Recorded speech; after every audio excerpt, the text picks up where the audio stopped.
The Blue Angels probably have seen some spectacular sunrises, Josh. This morning, no exception. This morning was a perfect day to Yeah. maybe get out and take to the skies.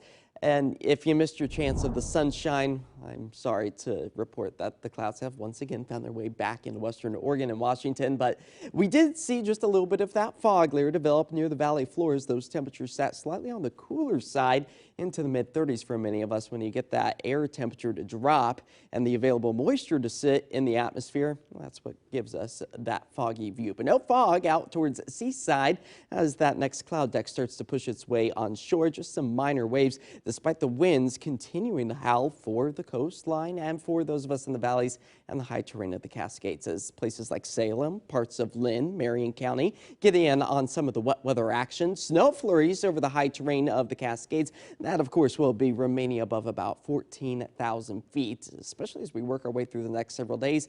And temperatures still sitting slightly above the normal being about 47 or 48. As the metro area sees just the cloud deck moving in overhead, we're holding off on the rain showers for now, but that will be changing as we progress into the late overnight hours. And it's not going to be a super soaker event. We have to kind of pump the brakes until we get to Wednesday afternoon and evening, that our next batch of heavy rain finds its way back into the metro area.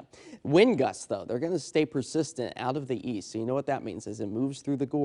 That's going to speed up and cooler temperatures down ever so slightly. That's where daytime highs are only in about the 50s for today, but we'll start to taper those winds back as we work our way into Wednesday evening. Now, as far as the dry days go, you're looking at it today.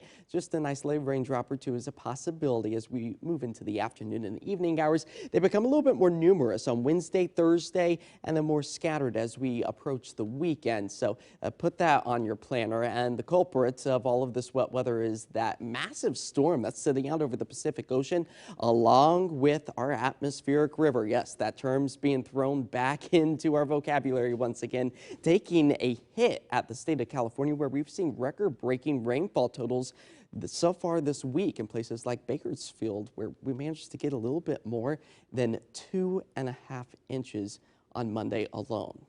Closer to home, though, with our FUTURECAST, the clouds are starting to push their way back into the valleys, the Cascades, and also for the coast.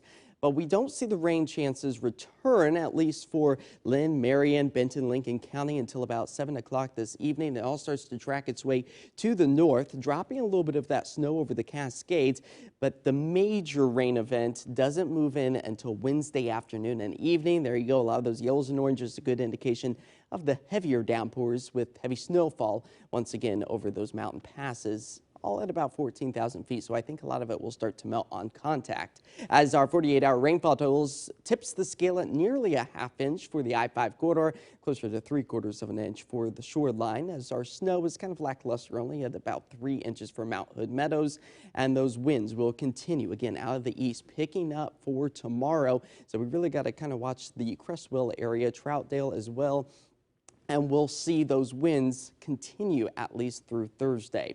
As far as our temperatures go for the shoreline, into the mid-50s today. Wind gusts could near about 30, and up and down the I-5 corridor, anywhere from the upper 40s to the low 50s, depending on if you get those rain showers or not. But on average, in the month of January, we see our temperature at about 48 degrees here in the Portland metro area, an average of a little bit more than 5 inches of rainfall. And yes, we do pick up at a little bit more on average, 1.5 inches of snowfall.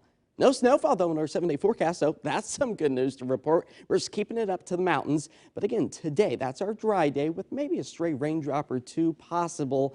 And then we really start to see the heavy rainfall move in later in the day Wednesday. So when you wake up, you might actually be able to see a ray of sunshine or two before those clouds really roll their way back in. Thankfully, daytime high temperatures, again, sitting above that normal of about 48. We can't complain with the low, if not even the mid-50s, come Saturday, with a mix of sun and a few scattered showers. So a good 7-day forecast looking forward for us. Yeah, it's been nice to not have to pull out the super heavy coats. Super heavy coats, Yes. no ice scrapers. No ice scrapers. We That is can't always a complain. good thing. Yeah. Okay, we'll be right back with more news and a final check on that forecast.